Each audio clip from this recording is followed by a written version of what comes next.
Good evening, everybody, and welcome to Bordertown Strange. Tonight, we are kind of having to switch gears a little bit, and we are going to, instead of doing a book discussion tonight, part two, we are going to get together and discuss some of the crazier happenings that we've had on past investigations. I thought that would be kind of fun. And thank you to Mark and Enzo for jumping in and helping us out tonight. And lots Absolutely. of prayers Anytime. to Jason and his mom, and hopefully everything goes good with them. So, thinking about y'all. So, All right. Jess, All right, um, housekeeping. housekeeping. Thank you. Housekeeping, really quick. Just the usual. A huge thank you to all of our followers and subscribers. If you're watching on Facebook right now, just take a minute to like and share. And if you're over on YouTube, hit that thumbs up and hit that bell if you haven't yet. It'll let you know when we're going to bring you new content and when we go live. Also, we are available wherever you get your podcasts. So if you prefer to listen in your car, catch us wherever you get that. If you can't find us on your own podcast provider, please let us know because it should be there across the board. Also, be sure to contact us and send us in your topic ideas for the show and also your own personal stories. We would love to tell them, even if you don't want to. We'll totally do that for you. And although we have millions of ideas for topics, we would still love to know what you at home would like to hear. So I don't know. Are we doing word of the week, or are we going to push that back? Let's push that back too. Okay, because it kind of goes with the other. We're in upheaval tonight. Like Pam said, Jason Roberts, who was supposed to be on tonight to do part 2, which he will still do later. We will push that back to another time. Had an unfortunate thing happen last night, and he could not be here. But we are totally going to have him on because what he has to show. We have more photos than we did last time, and he has so many more stories to tell about the place down in Tahlequah. So, yes. We hope your mom gets so much better, Jason, and we'll have you back on another time. So we're going to start out tonight. We're going to kind of like crack open our case files is what we're going to do. You hear us tell these little snippets of stories of investigations here and there. So we're just going to bring you all of our craziest ones. And it's going to be like a free ride tonight. We're just going to go round robin and talk about crazy things that happen on investigations, personal stories.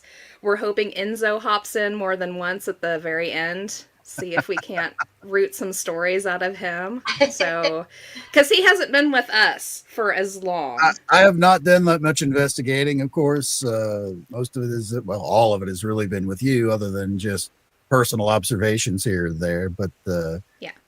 Even those couple of things that I've done with you, it's I've seen some pretty interesting stuff and got to do things that I didn't think I would ever get to do. So, you've seen some pretty weird stuff. I mean, you've hung out with me. That's true. Yes. You don't have to travel far. That's awesome. All right, so I say let's just go round robin. Who wants to go first? Who wants to tell a story, or do we want to start with our beginning? How Bordertown Paranormal began. Yeah, let's start at the beginning and move forward story. From there. Yeah, the origin story. That makes it sound so much cooler than what it is, doesn't it? So, in order to do that, I'm going to pass that on to either Pam or Mark because those two right there, are actually the origin stories to Bordertown Paranormal. So, do you want to start, Mark? Take it. All right. So my wife and Pam work together, and so this is around 2012.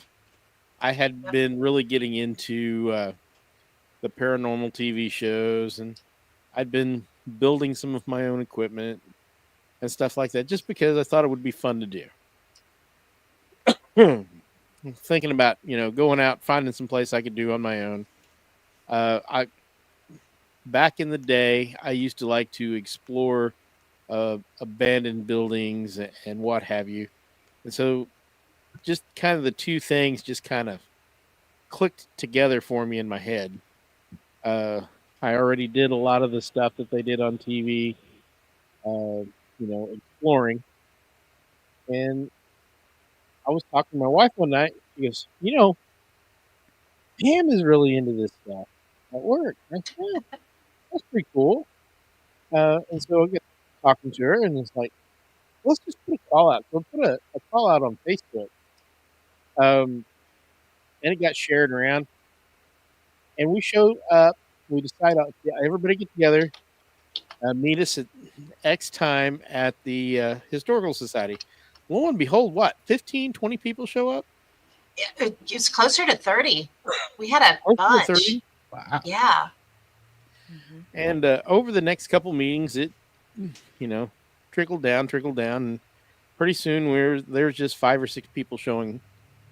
And we started doing investigations. We did some investigating. Our first investigation was actually at the Historical Society. It was, yeah. It was, where I tried to catch Pam long distance from the other side of the car. I forgot about that. No, because she was going down. I knew she was going down, and I could not get to the other side of the car magically. If there's something to trip on, I will. Yes. Or over, or nothing. Could be nothing there, and I'll trip. And the force is not with me. Yeah, that's like kind of the group joke that if there's something chasing us down, just kick Pam's leg out from under her and we'll be good. Yeah. We only have to be faster don't have to than run. Pam. Don't have to run fast. Just faster than Pam. Yeah. Oh, wow. So our very first investigation, I was rushing to get home. I was a driver for a medical equipment company. And so I grabbed lunch on the road, spicy bomb burrito. And so we're out there investigating. Very first night, these 6 people I barely knew. And so the whole building is quiet. And I'm over here kind of by myself in a room, clear a bunch of everybody. And the bomb burrito struck back. We all know what happened. It was incredibly loud, and I heard people gasp on the other side of the building. I was like, sorry. Yeah. It showed up on all of our audio equipment. Showed up on all of the audio through the entire building. So there must be demons infesting this room. And even Mark over there saying sorry. Yeah, it was pretty funny. I was mortified. I was absolutely mortified. Now I don't care. Let her rip, people. So we were talking backstage. We've all had that hilarious moment during a very important part of an investigation. So from my point of view, I was one of those people that read the Facebook post, and as I've told them before, I very nearly didn't come because we live in a very tiny town. There's almost more churches than there are people. We're in the heart of the Bible Belt, and small town life. If somebody knows something about you, everybody's going to know it. And I almost didn't go, but I did. And like Mark said, we had a couple of meetings, and it nearly went in half the people that showed up, and it trickled down to a good handful. And while the Historical Society was our first official investigation, we actually had an investigation before then where we just kind of went out for fun to just kind of see what would happen. And we went out to a local cemetery, which has become our mainstay. It's kind of our base of operations because it's so active. And I think we went out there with probably around 10 people, wouldn't you say? 10 people, yeah. It was quite a few. That was definitely more than what we ended up with later. Second big out of the group.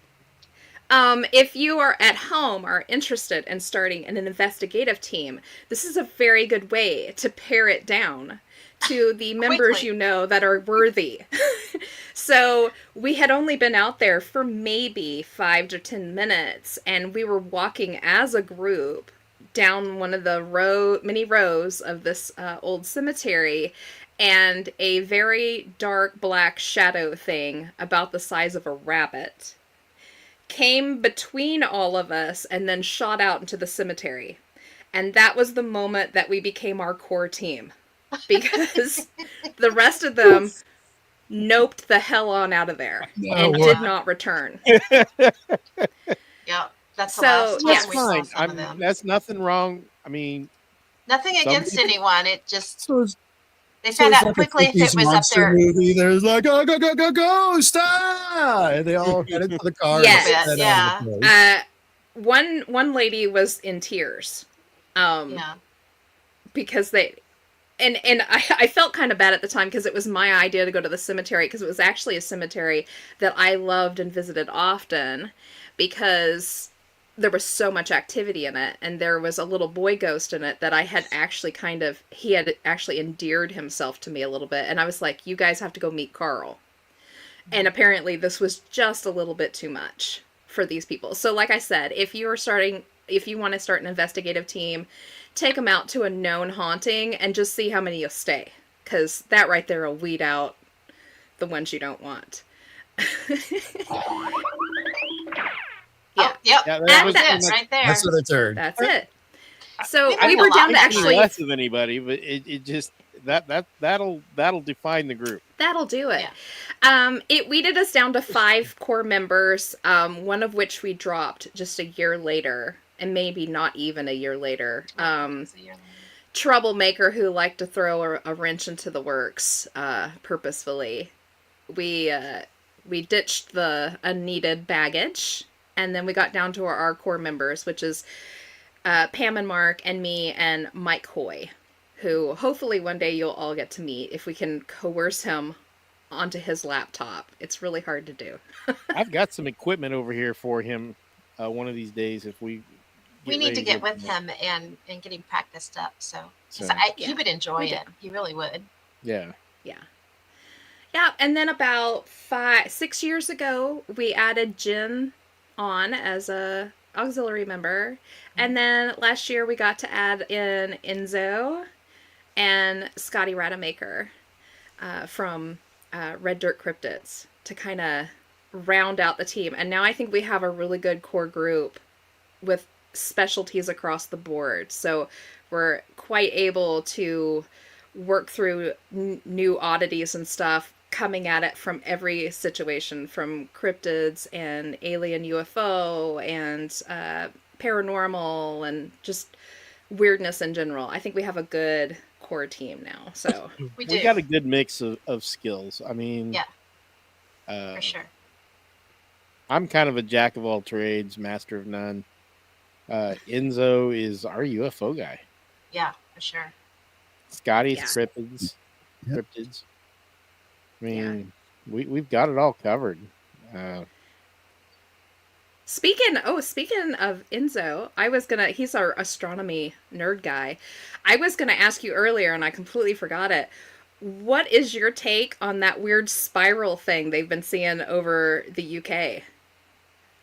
I know exactly what it was, because it was very similar to the spiral thing that they saw over Norway a few years ago. It's a leftover rocket booster from launching a package. The one that they saw over England and Western Europe the other night was actually from a SpaceX launch. They just launched a bunch of new satellites just a couple days ago. Basically what it is you've got like your main booster, and then whatever it is they're launching into space on top of that, they separate, and the booster will usually fall back to Earth. They have the type, depending on the size of the package, they have the smaller rockets that auto land now that SpaceX uses, but sometimes for larger satellite groups, they have like another tank kind of thing on there. There's another segment in there that has its own rocket and stuff like that to get it further out into space, kind of an idea to get it up into orbit.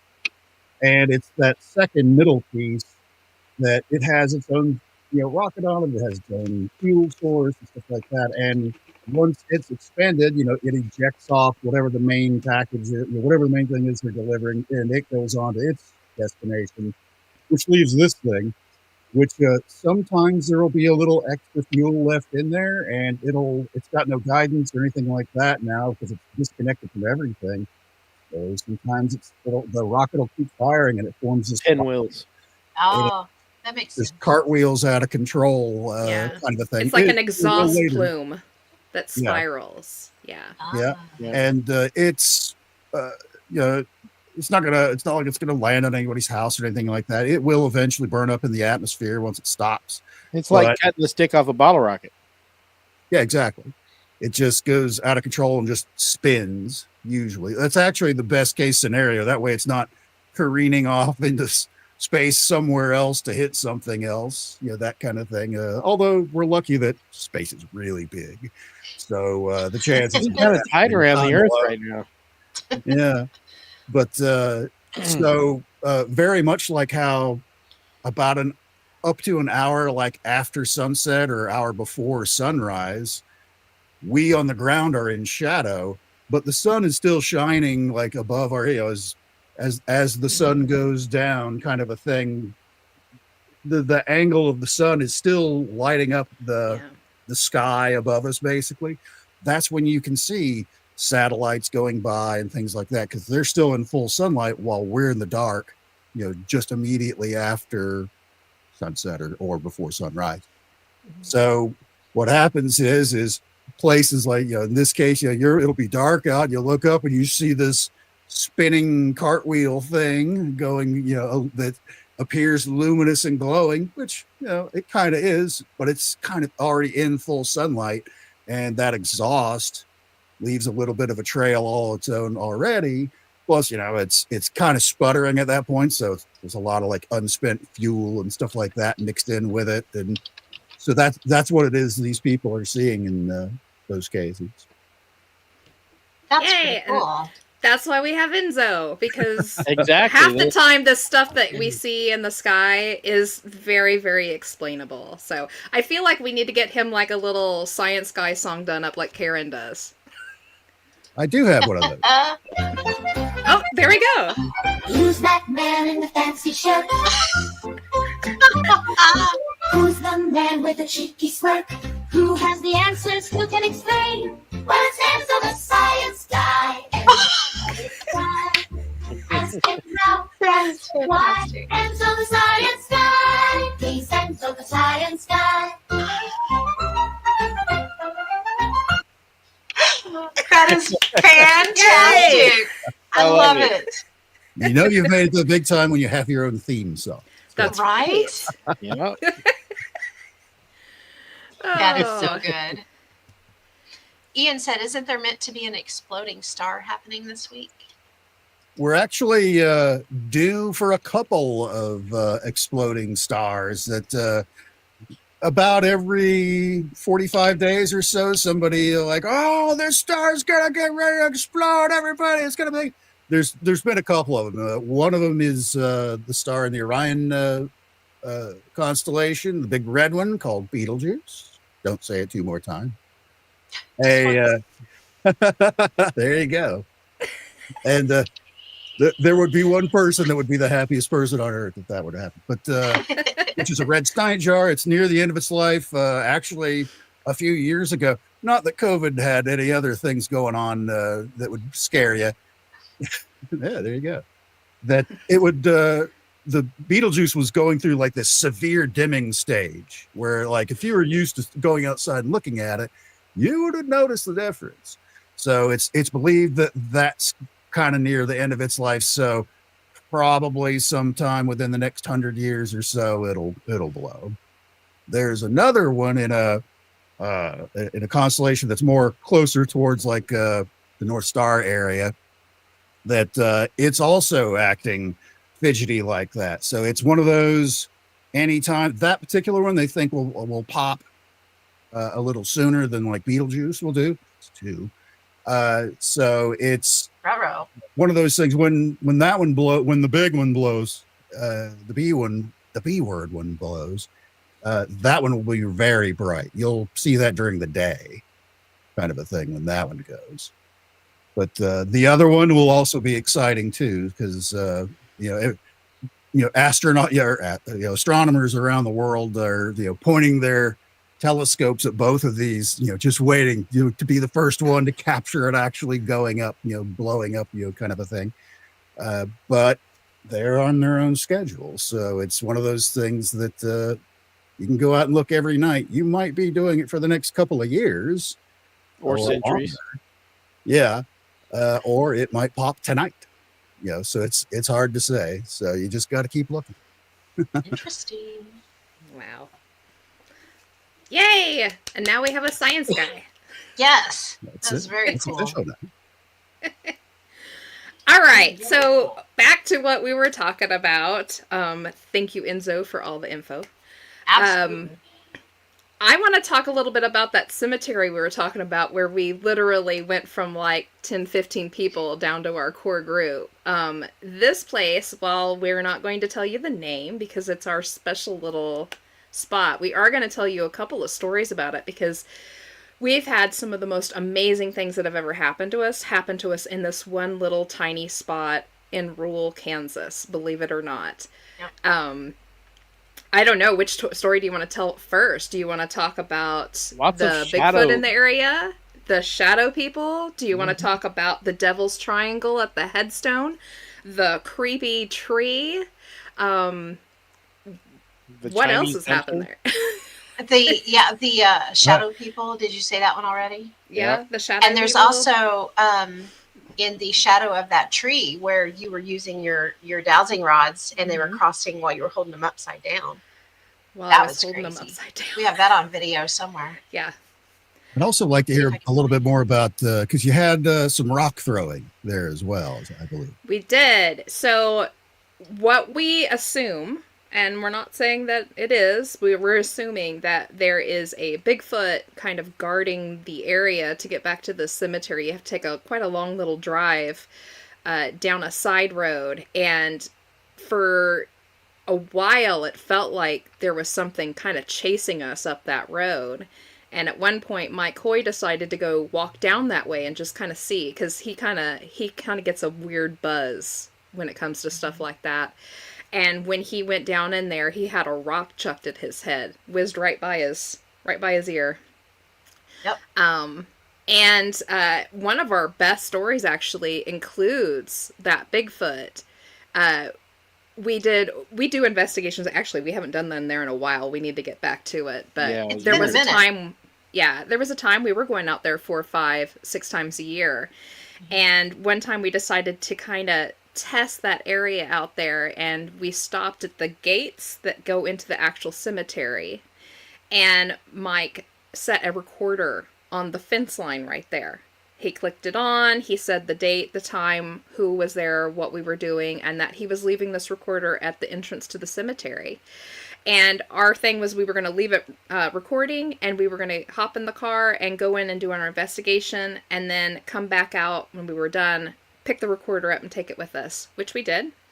And halfway down that lane, Mike cursed at his recorder and said, "We only have a few seconds on the here. What's wrong?" And he clicked it on to play it.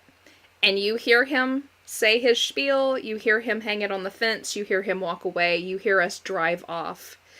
And not a beat later, you hear huge feet walk through the grass up to it, like a stomping sound. You hear the microphone being fumbled with. You hear a very loud ha sound. And it clicks off. So that's all we got. Yeah. It literally, I think, waited in the tree line for us to leave. It did. And it went and figured out how to shut that thing off. Absolutely, it waited. It probably watched him turn it on, would be my Yeah. guess. Yeah. But it was one of the most amazing things that we'd ever had. Maddening, but fantastic at the same time. Still gives me the Yes. shivvies. Yeah, it's creepy. It is a very creepy recording. Like I said, so much happens in that cemetery. It's the first time that Mark and Mike saw full-size shadow people. They Yep. roam that cemetery. Like I said, it's home to a little boy ghost that I became kind of friendly with. He likes to play with cameras, and we got to hear him for the first time because of Pam. Pam has a little bit of clairaudience to her. She often hears things that we don't. And we were recording near his gravesite one night, and we had chit-chatted back and forth, and he had made the rods go and the meters go off, and I told him, I was like, well, okay, Carl, we're going to have to move on now. We're going to go over to the other part of the cemetery now. And Pam said, oh no, did you guys just hear that? And we were like, hear what? And he said, don't go. Don't go. And we were like, no way. And we had like 3 recorders going, and we reversed each one of them and listened back, and you can hear it on the recorders. Right after I said that, he says, don't go. And then Pam, you hear Pam go, did you guys hear that? So, Carl, we also had an instance where we had a grave that was always covered in cockroaches, even in the middle of winter. Yep. And we investigated around that grave, and we realized that behind the grave, the grass was messed up in a triangle. And there was a dirt spot in the middle where you could see, like, jars had been setting at one point, because you could see the imprint. Sorry, that's my bad. Okay. Clicked the wrong thing. Yeah, and we had to do some research on that family, and we found out that what we were looking at was called a devil's triangle. It was a conjure somebody had done on that family. Yep. So Pam and I actually spent about 3 to 6 months, I think it was, figuring out how to reverse that and take it off of the area, because it was affecting even our rods and our meters within so many feet of that area. It was just an automatic. And I like to say that Pam and I took care of it. We didn't get any other interactions off of it after that, after we did what we needed to do. So hopefully whatever nastiness was cursed on that family got taken out of there. We also had a very nasty tree that kind of did the same thing to us, messed with our meters, messed with our rods. And like Pam was talking about, you would walk within it and you could turn your rods down so that the rods were facing down, and they would still I found cross. the video. Do you want me to show it? Yep. Oh, sure, yeah, you can. Let me pull it up. And It's if you look actually over here in the Canvas, chat, so- I have a link to our Bordertown Paranormal YouTube channel. Yep. There's several of those videos we're talking about are on there. So Yeah, it's pretty interesting. It really truly is. Let's see. Yeah. So while she's getting that pulled up, there's also a cast of characters in the cemetery. We have a little old couple. Oh, there we go. That visits with us. Watch Jess's rods, and you'll see that she's holding them upside down. And the rods that we use, they have like a they're made of copper, so they're like an L shaped. But then each one of them has as a handle a tube, a copper tubing that the rod itself is put down into, and then it's secured with a pin at the bottom. So when you hold that tubing itself, they swing freely. And so that's what she's holding them by the tubing. And hopefully you can see off of this. Yeah, it's kind of dark. I don't know if you'll be able to see it. Isn't it? But yeah, you can kind of see her swing them out, and they immediately just cross back over. Yeah.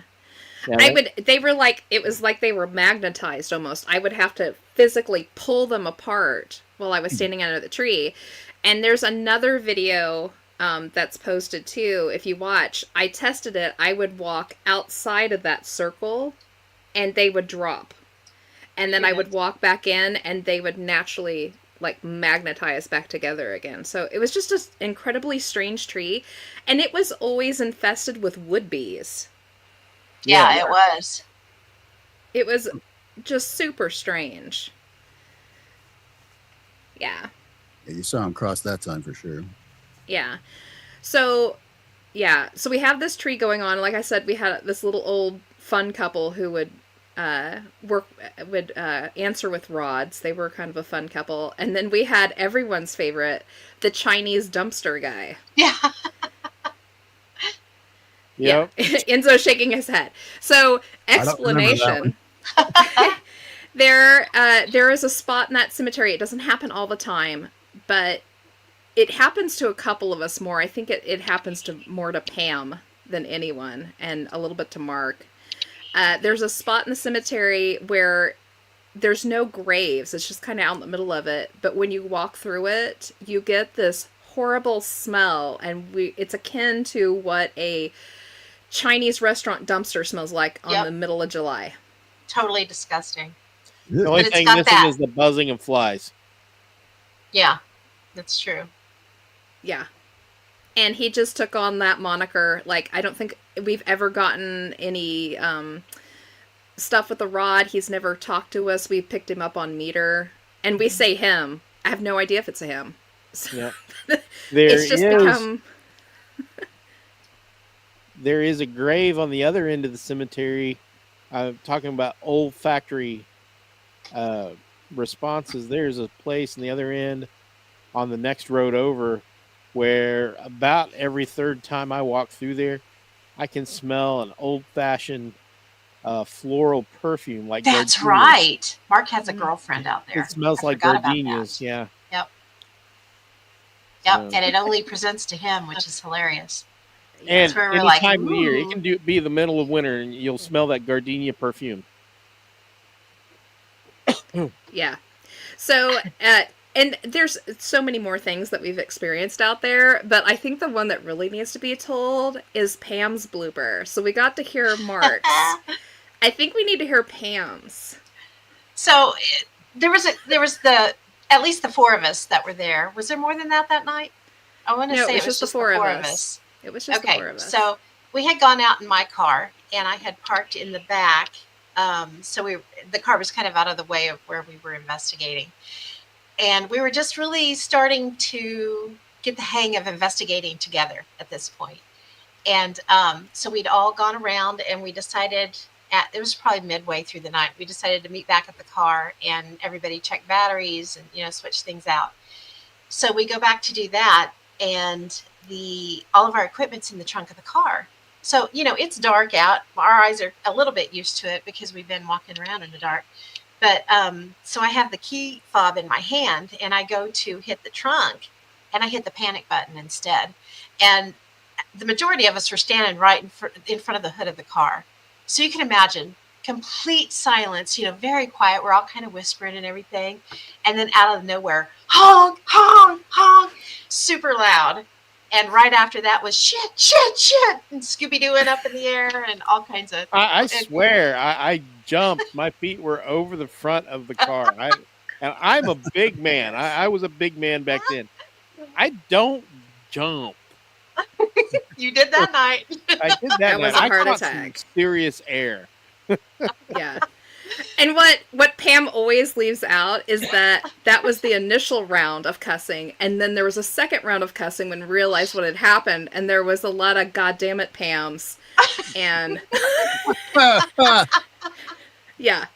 Which we had all on a recording, and you could hear her in the background going, "I'm so sorry." Sorry. Damn it, Pam. Damn it, Pam. And you hear Mike, he was like, "I'm too old for this shit." And yeah.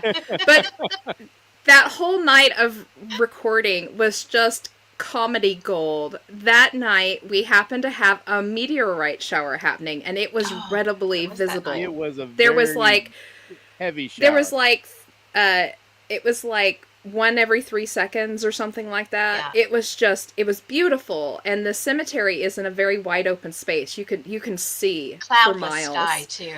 In fact, So we have this going on. UFO spot too. So Yes. So you hear on our EVPs all night long, like, is there anybody here with us? Ooh, that one was pretty. So that was happening. Yes. And then on top of that, it also happened to be the time of year when the bulls were in season, Yes. if y'all know what I mean. So Yeah. it's surrounded by a lot of pasture land with a lot of cattle, and the They were bulls making were in little season. cattle. So you were hearing, is there anybody here with us? Ooh, that one's pretty. And then a cow in the background going, "Rawr." Yeah. So it made for very good EVP recordings that night. Yeah. Ooh, Yeah, nothing paranormal, but we, Oh my it's gosh. fucking hilarious. So, Pardon my French. needless to say, our team comes from very humble beginnings. We were by no means any kind of experts. Yes. No. And I can Goodness tell sakes, no. by the look on Enzo's face, he's second guessing whether he should be a part of this group or not. Let's see, is this a ghost, a demon, a Bigfoot, or a horny cow? I don't know. Yeah. This is, Yeah. Take your pick. Well, if that horny cow is chasing you, you might think it's a demon. yeah. I'll be doing the Scooby-Doo sounds. You might wish it myself. was. I don't know. Yeah. I love what Yeah. Ian said. He said you were jumping like Markle Jordan. Markle Jordan. Markle Jordan. Markle Markle? Jordan. That's awesome. But I Karen's did in the find chat. Hi, Karen. Hi, You- Karen. I was actually going to mention this again, and I'll probably mention it again in the future. Is the stories that you had there? There were some similarities because in this book they also have a super creepy graveyard area that they do visit upon. There were some similarities I felt there as far as certain things, but that place is like way darker, I think. Than You your know, place. normally when we would go out there, it was pretty interesting. You know, we would see things. I think that's where Mike saw his first shadow person. And Yeah. Mark did. Is that where you saw one Yes, too? I did. Mhm. It Yeah. was quite vivid. Yeah. And you know, we had some really strange things, but not all the time. It wasn't always creepy. Sometimes it was. In fact, there was one night that we went out and this was just maybe 5 or 6 years ago. So Yeah, we it had wasn't been that long doing ago. this for a good 5 or 6 years already. And we got out there and none of us wanted to get out of the car. No It desire was to get out of such the an car oppressive once- feeling. Yeah. Mm. That we didn't even roll the windows down. We just sat in the car. We stayed for about no more than 10 minutes. And we're like, okay, yeah, we don't Yep, need to be we're here out. tonight. We Yeah. need to leave. We're not welcome. Let's go. No, we Yeah. were not welcome at all. And it happens, and Jason had talked about that there was places and times when he was down at Tahlequah that just you realize Needed to as an leave. investigator, as a seasoned investigator, you know when you're not welcome and there may be consequences for you Yes. staying. Yeah. And That's that the night, feeling that we got that night. yeah, like there was consequences coming. If they were like giving us the option, like leave now or stay and face it. Yeah. Face the consequences. So we And were be like, sorry later. time to go. Yeah, Yeah. for sure. Very cool place. And we do need to Yeah. get out there again. It's been a while. We do. Yeah, I'd We'll like haul to see Enzo that out shadow there and guy let again. him, Yeah. let him Let's see that. see all that. We Um, drove around. You took me when you were giving me the nickel tour of the Yeah, Oh, yeah. of the the area. whole weird Yeah, area. just came out. It's like what? Mm-hmm. Yeah. There's a lot of strangeness around where you live, and that's one of the things where I kind of like took a greater interest that I'm basically for me.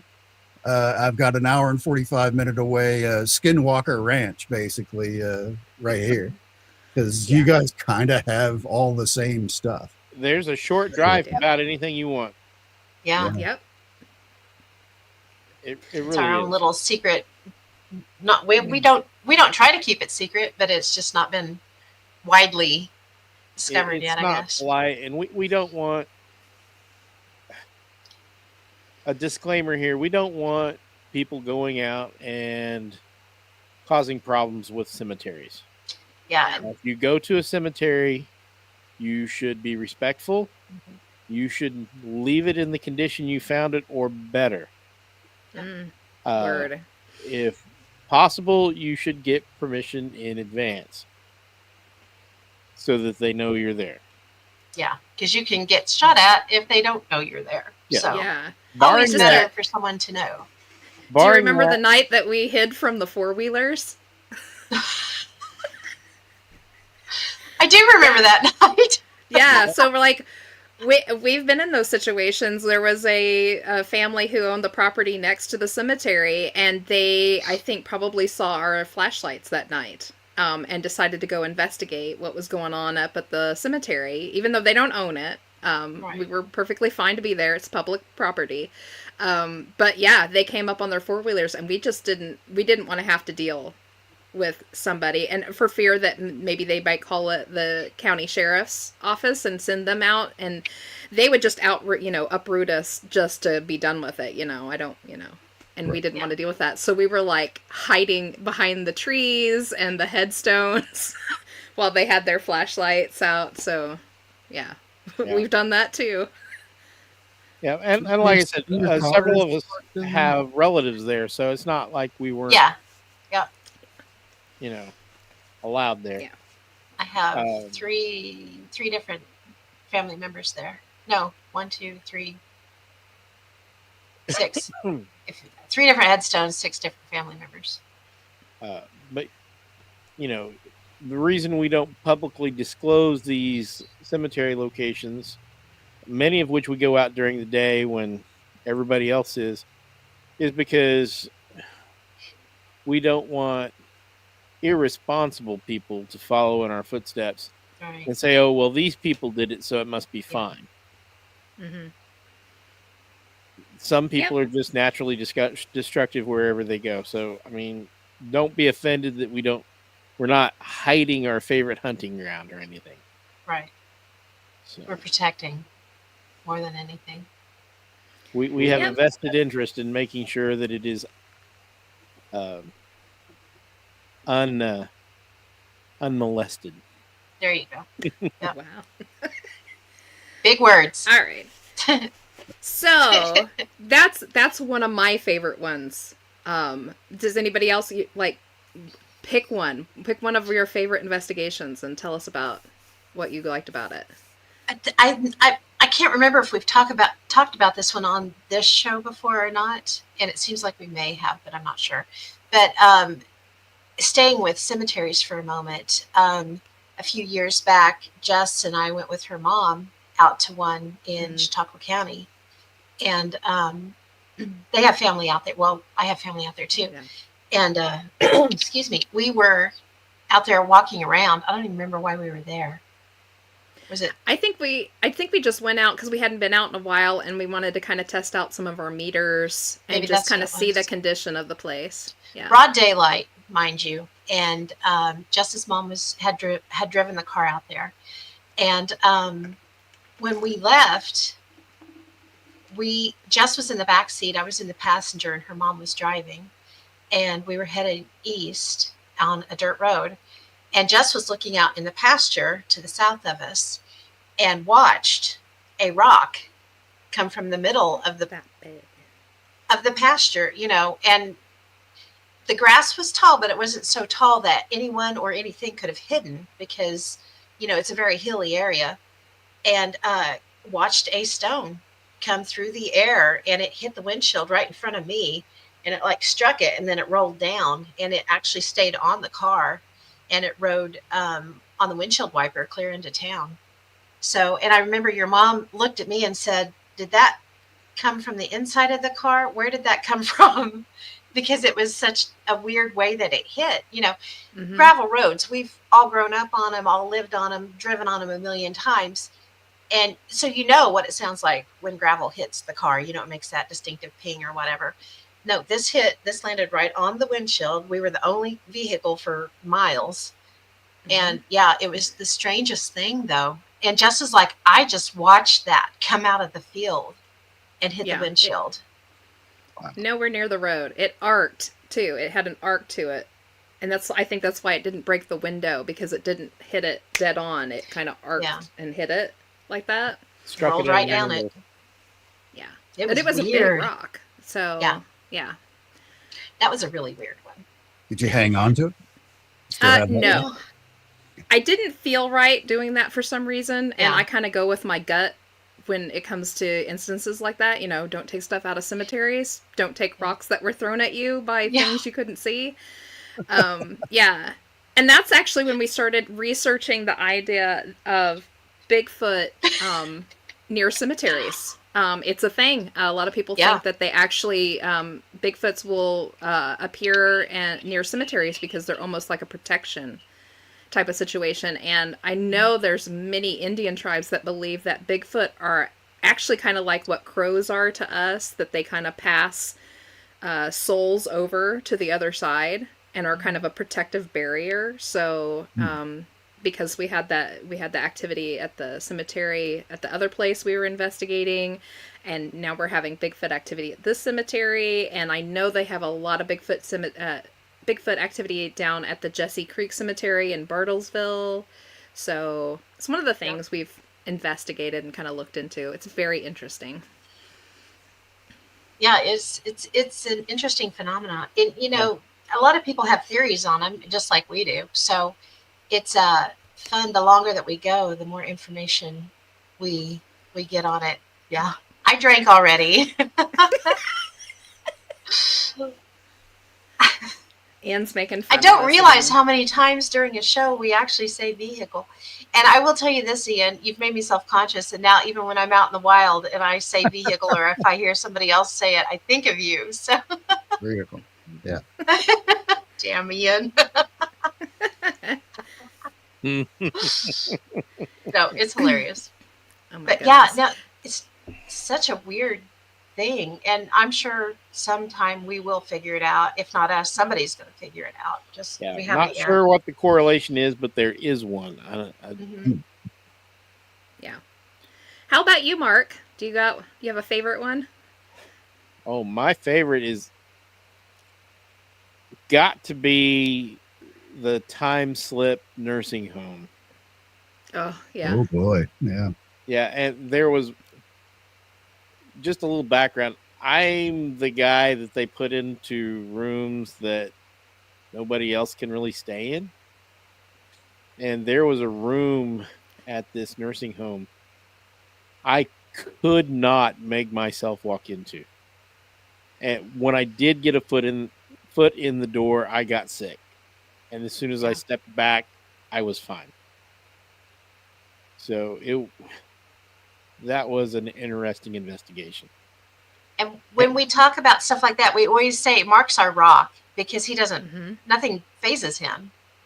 So for Yeah. him to be phased like that was a big deal. I don't know what was up with that room. I could not make myself go in. Not going to do it. That's And only happened in other places. I have never seen Mark look so ill and pasty before when he came out of that. It took him a little bit to even tell us what had happened. We were like, what's wrong? We thought he was literally getting sick. Like we were going to be needing to pack up Yeah. and take him back home and get him to a hospital or something. And it took him a while before he got out what happened. So it was amazing to us because, like Pam said, he was our rock. We never... Yeah.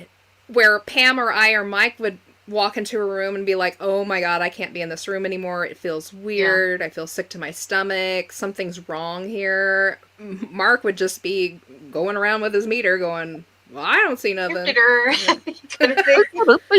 Yeah. So to have the tables turn was crazy to us. That was the most uncomfortable feeling I have had without having a raging fever or an injury that I can ever think of.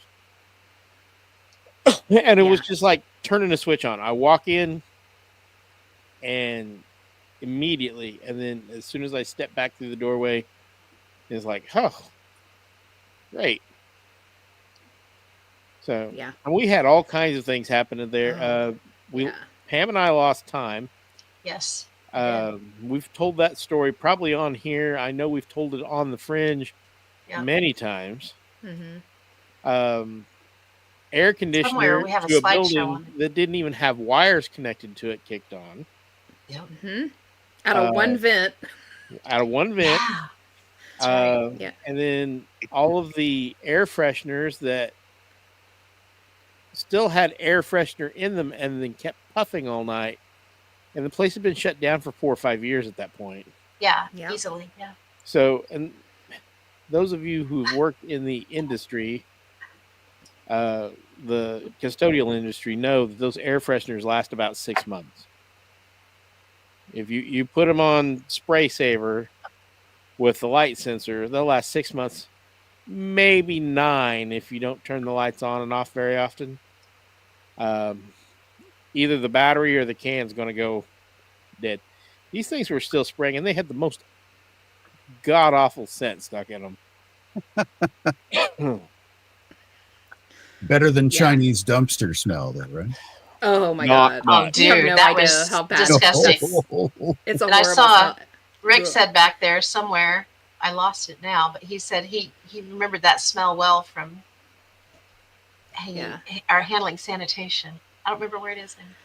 I think that this one needs to be shown, though.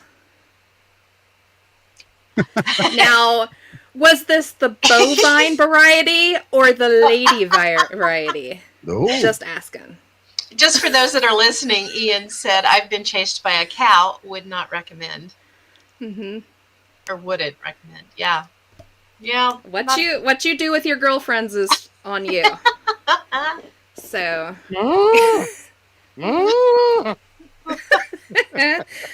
gotta have more cow. Anywho, yeah, that place was nutty. Like Mark said, we had all of that going down. It also, I had a precognitive dream about it. One of the first times that's ever right. happened. Yep. And I got sick in the process of that. And for Pam and Mike, it was just the cacophony of. It felt like there was 1,000 people there just staring us down. That was the weirdest feeling too, because the nurse's desk was centrally located, and then the hallways just kind of did like a wagon wheel, spoke out from it.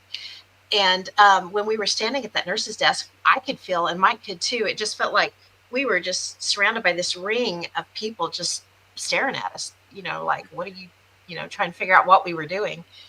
And after a while, it's like they got bored with us and just wandered off again. So It did it not makes you feel abandoned.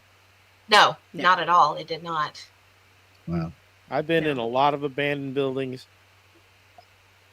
and that did not. I fully expected to turn around and see some healthcare professional wheeling somebody down the hall. Yeah, that you felt like it was an actively populated space. Yeah. I mean, they It left really had that everything feeling. just sitting the way it was when they closed down.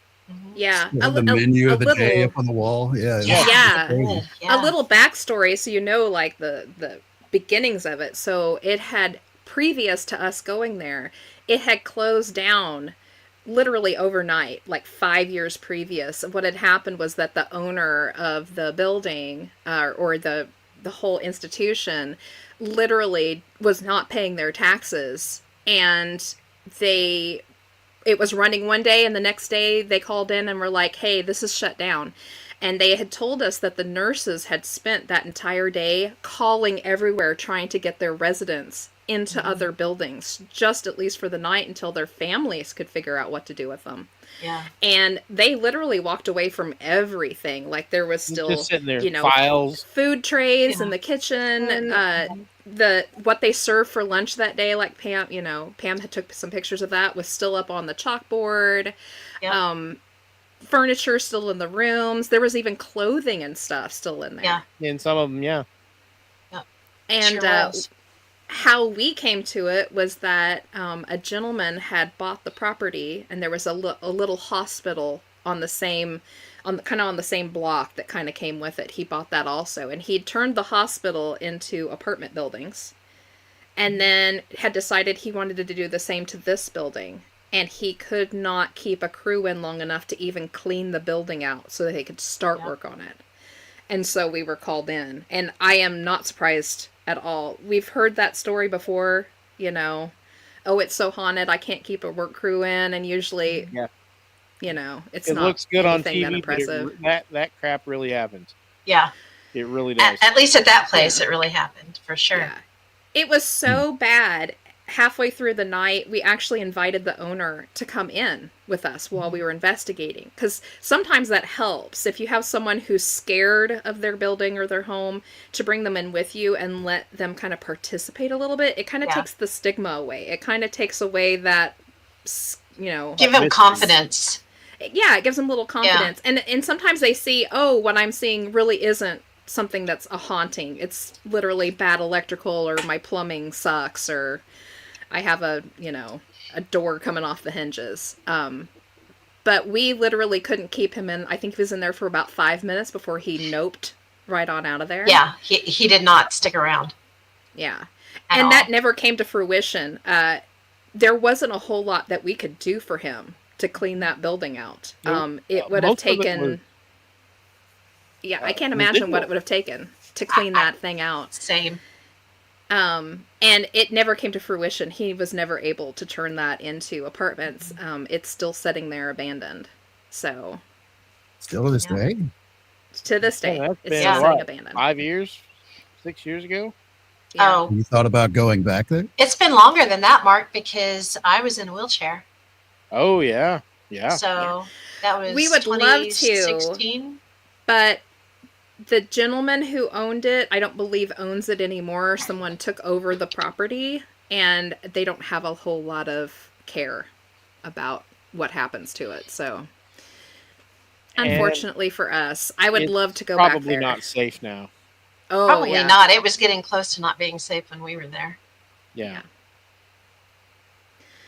Yeah. So, moving on, Enzo, do you want to talk about kind of a favorite part of investigation? He hasn't been on a lot yet, but the I've ones only he's been been on on, technically 2. Yeah. One was very exciting and had a lot of stuff, but the other one. So, there were some interesting things, but certainly Pam and I went up last year to McIntyre Villa up in Atchison, Kansas. Yep. Very popular place. Your favorite ghost show, I'm sure, has done an episode out of there once or twice. Probably, yeah. And I could sort of see why, because usually whenever I tell anybody that, yeah, I've been to this place, but my biggest takeaway is there was so much footsteps up and down the hallway on the second floor, and footsteps up and down this stairwell, and this stairwell going down to the basement. It was constant to the point where after like an hour or so, we just kind of started ignoring it because there was so many little other things going on. But there was never a moment, even at like, because that particular place, we spent the night there. I was just kind of like leaned up on one of the couches. I couldn't really sleep. I was just scrolling my phone and doze off for like 20 minutes. But it's just this constant dum dum dum dum dum dum dum down the steps and or up and down the hallway that's on the second floor that you can very loudly hear on the ground floor. So a lot of that. The other thing, I got to meet with other investigators I wasn't familiar with to see like different techniques. It was kind of funny because our friend Ken and Shaw, they were. I was hanging around with them up in one of the upstairs room, one of the ones with all the dolls in the room. And they got all the lights on, and they're being very loud, and they're cracking jokes and doing all this stuff. And they were getting minor responses on the voice box, or not the voice box thing, the radio Ghost box. Yeah. ghost box thing, the Scooby Dooinator. I don't know what it is. It's, Oh, I like that name. Scooby Dooinator. The Scooby-Doo. where they're getting some responses and stuff like that. And I was mostly just observing everything. 'Cause I'm a UFO guy. What do I know about haunted house? It was my first time. And then later I go downstairs to chat with some of the other people that I didn't really know as well, and just lightly chatting. And they're all sitting in one room. All have separate recorders with headphones on so they can listen in case they capture something. And they've got like the little cat ball things scattered all around and stuff like that. And they didn't mind, but it was all whispering stuff. And they were okay if you just kept it right about this level, chatting, back and forth about various things. All the lights off, just sitting there in the dark, looking around and listening on their stuff. Very different approaches to trying to do the same thing. So, and it was actually while I was chatting with them that I happened to be facing one of the doors leading out of that room, going to because it was one of the ones that's right across from where the dining table is, the dining area, and it was one of those little rooms there, and I could clearly see the stairs going up to the second floor from where I was, and we were just chit-chatting. It's like, so what kind of thing you've been here before? What kind of things have you seen? Blah, blah, blah, blah, blah. And the other people in the room that I'm chatting with saw my reaction because I happened to be facing the door. It looked all the world like someone wearing like a white dress kind of outfit moved past the doorway towards where the stairs are. And of course, my natural reaction. Yeah. It's like, what? We're all like, But all the other people that had their little headphones on and all their recorders on, they all just like, we just got an EVP. I just heard something. And you could clear, and they, just playing it back on the little recorders with the little crappy speakers on them. There was certainly something there. You could hear there were words in it, but you couldn't really pick out exactly what it was. But that happened at the exact same time I saw whatever it was, this apparition, go past the doorway. So I feel that's kind of connected there. That's something. But so that was interesting. Shortly after that, there were a lot of different experiments that everybody like would group around and just kind of like watch or things like that. And because it's a big place, you can certainly have several groups doing different things in different parts of the house all the time. One group did an experiment with a Ouija board. I wasn't sure how well that would or would not turn out because, I've seen TV, which means obviously there's going to be a young co-ed screaming bloody out of the house any moment now. Yeah. But there were several people in it. They set it all up. When they were setting it up, there were like a lot of above normal banging in the house when they were setting everything up. There was this one sound that came directly from the kitchen area that if I were to try and reproduce it, I would probably have like a big hunk of rebar and smash it into the wall of like one of the wooden cabinets. That's what it sounded like, just bang. Loud. Mm-hmm. Yeah. And I was like, wow, that is pretty wild. But then they started, the thing with the Ouija board, and nothing happened. And they worked on that for close to an hour or so, and that planchette never moved. Mm-hmm. But having the so Chris, you want to go, yeah. Yes. It encouraged me more because I wanted to go. Because I believe there's something to all of it. UFOs and aliens and ghosts and cryptids and spirits and the fae and ghosts and angels and devils, all that. There's something to all of that, I feel. I think there may be some type of connection actually for all of it. But we won't get off into that tinfoil hat. That's for another show.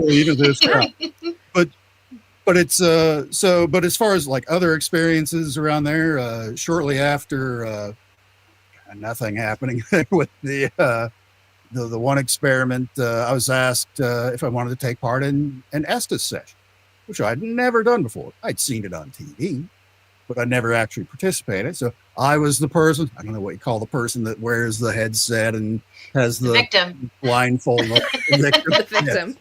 Yes. The person to be found later in an unconscious state. So I was fulfilling that role where, you turn on the little scanner radio, Scubanator, and it rolls through the different frequencies. And, I can't hear what the other person is saying, of course, but she had done this kind of thing before. So I was like, all right, it's better that you do that. What would I know how to ask? That was Patty, wasn't it? Yeah, that was Patty. Yeah. And as it went on, it took a while. It felt like 15 or 20 minutes of just hearing that constant rolling of the different frequencies before I started picking up anything. And the first thing that I very clearly hear is, why aren't you dead? I forgot about that. and they said it in such a sarcastic way that it was like, I felt like almost like it was a joke. Like it was like every nutball has come into this place every day for years.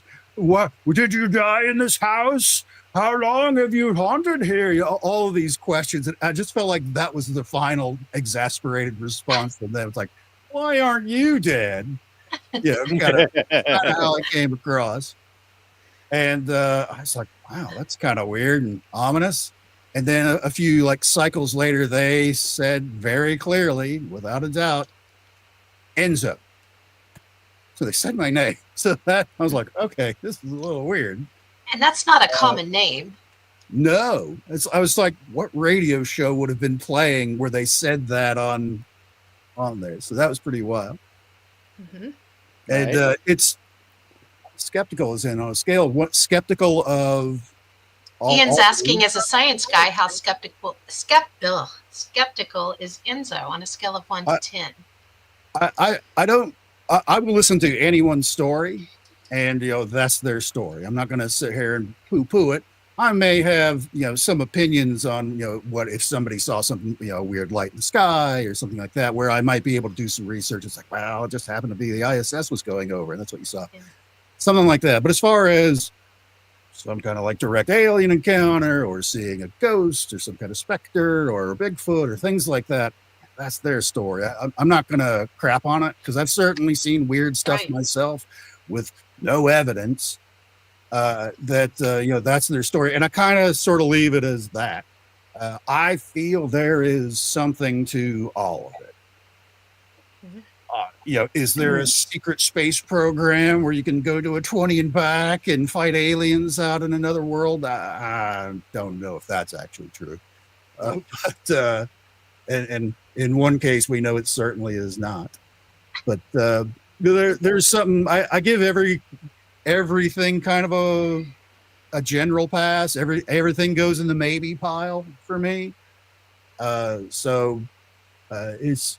Especially when it comes to which that's 99% of everything done about it is personal anecdotes, because it's not like people are walking around with their cameras. Everybody's got a cell phone in their pocket. How come they don't have it? Is it running? Do you have it in your hand with the app open, ready to take a picture every second? Because it's easier said than done. Yeah, many of these encounters are that quick. Even as seasoned investigators, we miss stuff all the time because it just happens so quickly, and it always seems to happen when you don't have that camera right up there. So Right. yeah. And the thing about the cell phone cameras is they are best indoors. They are not good. The lenses are tiny. There's no focal length. They are very poor at taking outside pictures of UFOs, Bigfoots, whatever. So that's something to keep in mind. And I think that everybody should maintain at least some level of skepticism when you're going into any kind of investigation. Yeah, you absolutely have to start there. Yeah, you're looking at the guy who got in trouble for putting shims in a door so it wouldn't open on the client anymore. They didn't say anything, but I got a really dirty look. Yeah. I think it was sometimes we had people call us into they don't tell us they want us to find something so they can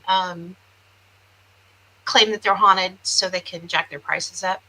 But kind of we figure it out, eventually. Right. And this particular case, we and it was after the fact, it wasn't before.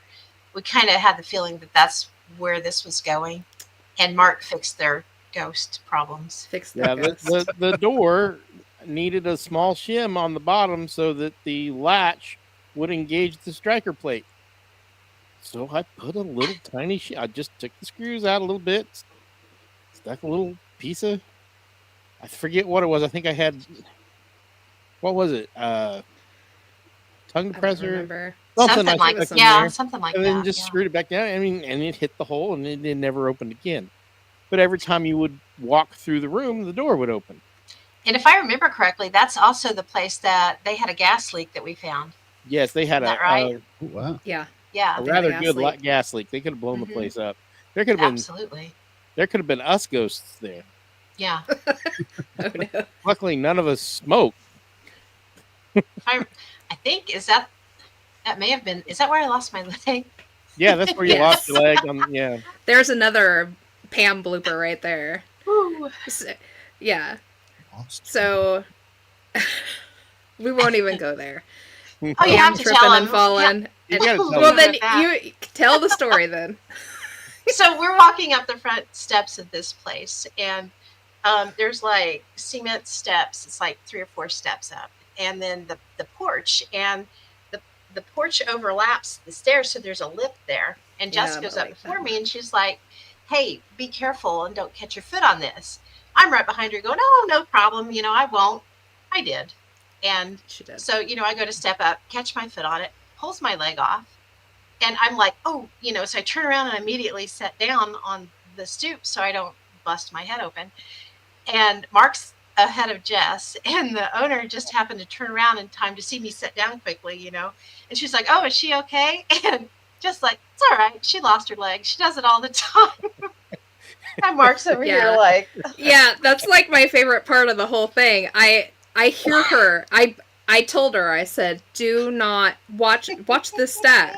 And she was giving me a little bit of attitude about it. She was like, "I'm course. fine, I'm fine." And I was like, "Just watch it." And I hear her behind me fall. And I see Mark's face first, shit. and he is doing the yeah, just shaking his head.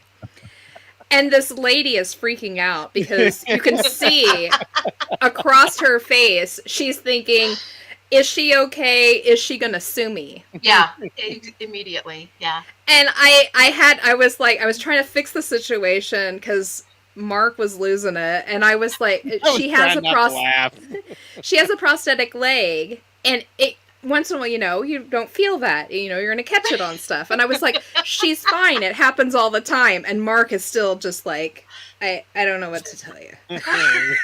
It's just Pam. Yeah, so This is normal. Yeah, it is. Run of the mill. Par for the course. Just So did you want to talk about any more of your experiences at the McIntyre Enzo? Well, finish up on the Estes session. I found it very Yeah. interesting, and I certainly would like to do that again. Because shortly after that, after hearing it saying, "Why aren't you dead?" and then hearing my name, the rest of it didn't. When you hear it in full, when you can hear the questions being asked by Patty, and didn't really make a lot of sense. It was more kind of randomy words, and I know Jess has kind of dissected it herself to where it seemed like a lot of different people maybe had different conversations. My overall take on that specific instance was it was like I could hear, like, it was like a group of people were having a conversation like what we're doing now, but I could only hear like one person. I couldn't hear what the other people were saying in the group. So there wasn't a lot of context to what, that person was replying to someone else or speaking to about a certain thing. There were certainly a lot of pieces and parts that didn't seem to fit together. And Patty, through no fault of her own, because, there was something about stars in there. There was something about a ship in there. There was there was something else in there, kind of spacey related. I forget exactly, the moon or something. I don't remember. But afterwards, Patty was like, "Maybe you were abducted once, and they're like trying to talk to you." Me knowing very little about the topic already, I kind of had like this mini existential crisis in the middle of all of this. Going, what's going on? I gotta go to a freaking Scooby-Doo house to have, spook radio tell me that I've been abducted all this time? Are you crazy? So I spent some time vaping for a while outside and trying to figure it all out, noodle it through, Vaping. and looking at all the. No, I actually didn't. No drinking there. Not on the job, but he thought about it. only because I didn't have one, and by that time it was after midnight, so I wasn't going to find any place open in Atchison. So, or else I certainly would have had a beverage. But then then there were other things that several different times seeing a lot of people see a cat kind of ghosty, apparition kind of moving around. Saw that a couple of times. It was always very low. It was always near like that back set of stairs. Yep. in the houses where I saw, even actually the morning before we left to go, to leave and go to breakfast, where the sun is beaming straight in that room, is actually the clearest one that I saw of that, whatever. Cats like sunbeams. It's a thing. That's true. They like sitting in the sun. That's right. Mhm. And actually, our friend Ken, we were like the last to go to sleep there that night, because I was still, because he saw that it had kind of bothered me, the idea that I did or whatever, and had no memory of it and all that. So he was still talking. By that time, I was like, I don't know. I'll have to review all this at a later time. I'd calmed down since then. But as we were chatting, we were in one of the rooms that had one of the outside doors to the front porch area in it, whichever room that is.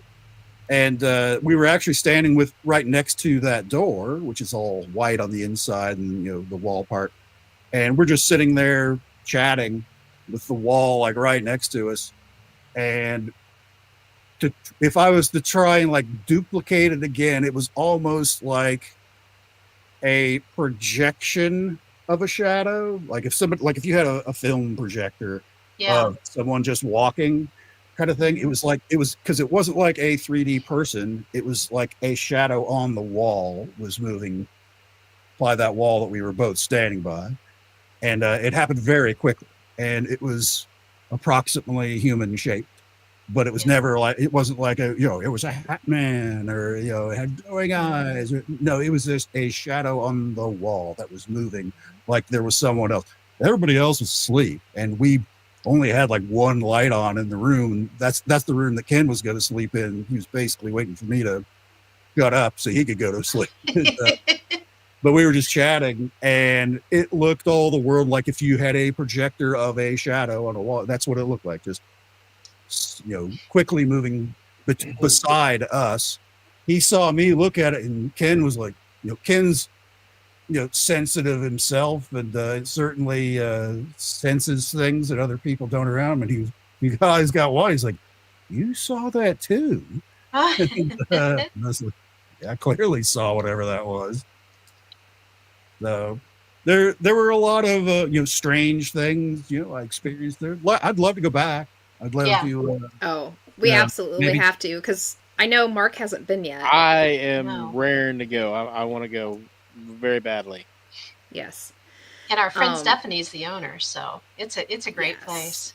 We need to have Stephanie on the night with us. Yeah, she did. Yeah, we do need Stephanie on. Which, as I understand it, that's rare that she actually spends the night with people that are up there like that. So that was a treat. He was actually participating in a lot of the experiments too, which was fun. Oh yeah, nice. I don't know how she she did. I mean, she takes care of that entire house when there's not investigations going on. She's the one there, like cleaning and making sure there's toilet paper in the bathrooms, and she has many videos on her Facebook page. If you go over and check out her Facebook page, she has videos of stuff that happened to her. She'll just leave a camera running while she's working. She has one that's one of my favorites. She was actually working with ribbon. She was getting ready for Christmas time. She was kind of getting some wreaths hung up and stuff. And she had a roll of ribbon sitting on that dining room table that Enzo mentioned earlier. And while she's standing there just working with stuff, you watch the whole roll of ribbon flip open and it unwinds a little bit. And she looks over and just kind of shrugs, and then goes back to it. Then she looks to make sure the camera caught it, and then she's like, "Whatever." Yeah.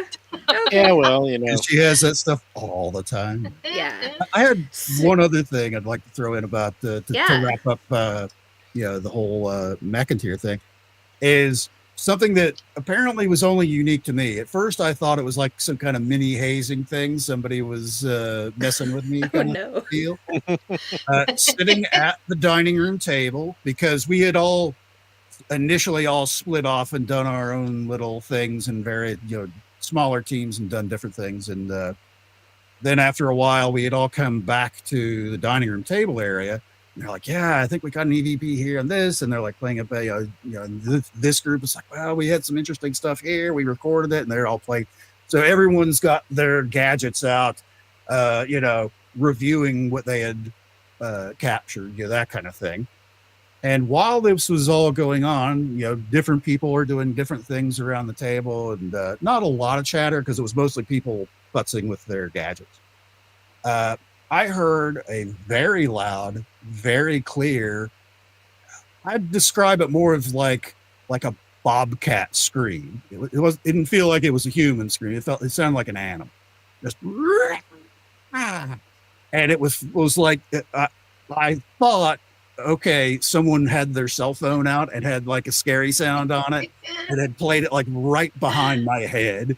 So of course it's a loud sound. So of course I was like, okay, somebody's messing with it. And everyone at the table is still messing with their stuff. Nobody's like, grinning or looking at me, or somebody videoing me, to get my reaction of being scared. The UFO guy got scared because he heard a loud noise, that kind of Nope. Nobody else heard. Nobody heard anything. They didn't know what I was talking about when I said, did anybody just hear like a scream kind of a thing? No, we don't know what you're talking about. And we'd go back to doing the thing. It's like, okay, what the hell just happened?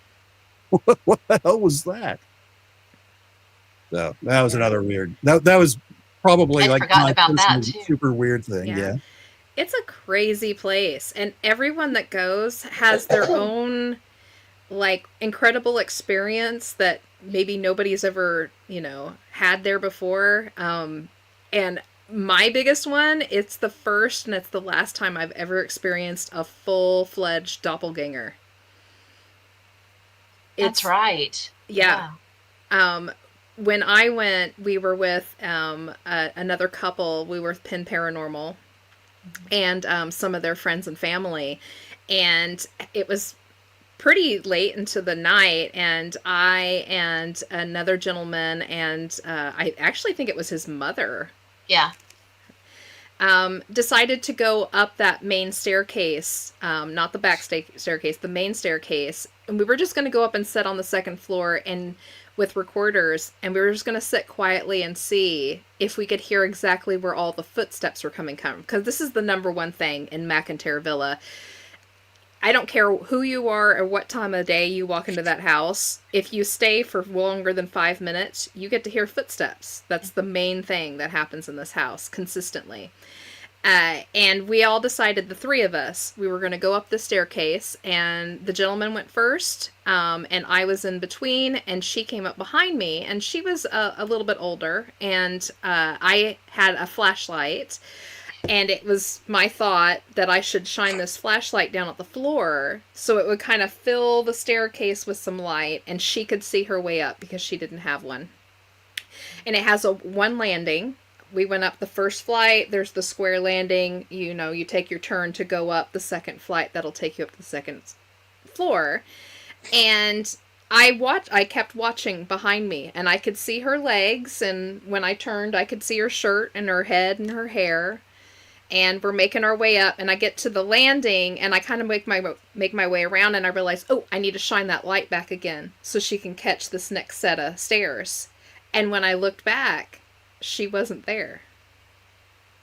And I told the gentleman I was with, I was like, wait, where's she at? And I'm shining my flashlight all around, and I shine it back down because, in your head, you're trying to figure this out, and you're like, did she go back down the stairs? But I knew in my head she couldn't have. The stairs are extraordinarily squeaky. They're the old wood steps.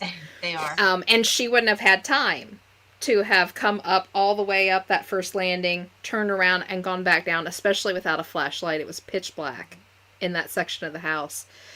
And I looked up at him, and I said, where's she at? And he goes, she's right there. But she wasn't. And I ended up leaving him on the staircase, and I went back downstairs expecting to see her maybe at the bottom of the stairs. She's not there. I worked my way back through the house, and I went back to the dining room area because that's where everybody was at.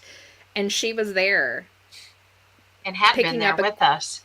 And had been. She went back with them. Apparently, she wanted some extra equipment to take up with her before she went up. Mm-hmm. So she never went up the stairs with us. It was just us two. But I certainly shined a light for the third person who was dressed just like her. And it's not just a couple of steps. It's probably a good 10, 12 steps before you get to the landing. Yeah. So one of the most amazing things that happened to me. And I don't have pictures of that because by the time you realize what's happened, it's too late. Yeah. So it's one of my wow moments. That house is wow. If you get the opportunity to go. For sure. Chelsea's asking, could we ever get blessed with a live video of Bordertown Strange doing an investigation? You know, Chelsea, we've talked about it. So it's very possibly in the future somewhere. Hopefully sometime soon. That would be fun. I don't know. We might be able to record a little snippet of something. We have an investigation on Friday. Oh, that's true. Maybe we could take a little bit and post it up for you guys to kind of see a little bit. Yeah.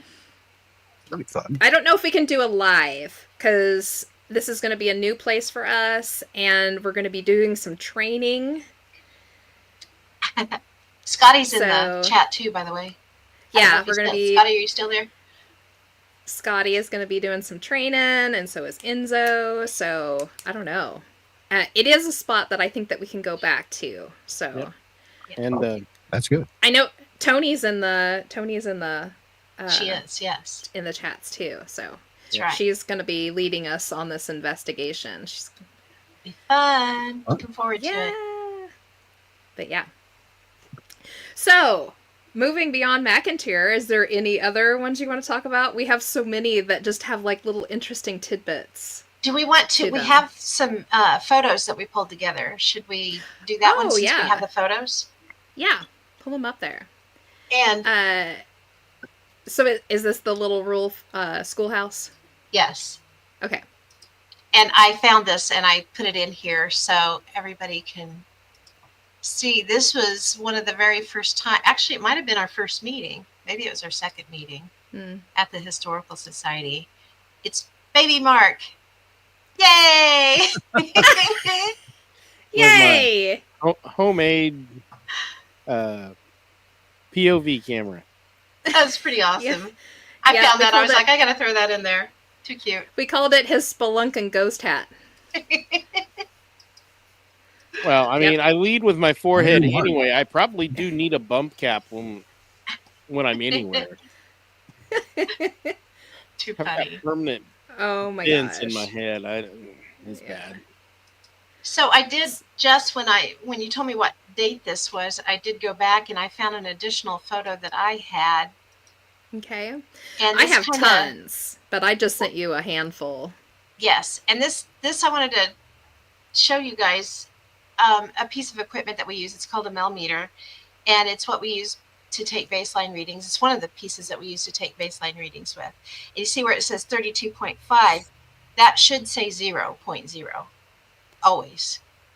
And what it does is it measures EMF leaks, basically. So you shouldn't really have anything that's setting it off. And this is one that's always interesting because with the ones that have the lights, you can tell because it'll peg them over into the red or whatever. But this one will actually give you a reading as to what it is in milligauss. Yeah. So this particular investigation, it was a rural home. So we're not going to give out a place because we always do those completely anonymously. Oh my gosh. Excuse me. I'm sorry about that. It was in a rural area of Kansas, and it was actually originally an old schoolhouse. So super cool. They had taken it and kind of flipped it and turned it into a home. But this place was kind of extraordinary in the weirdest way. We never really got any kind of like ghost activity. There wasn't like anything talking to us on the rods. We were getting a lot of weird stuff on the millimeters and the K2s, like rises and falls of like super activity, and then it would drop, and then it would come back out and it would drop. But the most interesting thing about this spot was what it was doing with our cameras.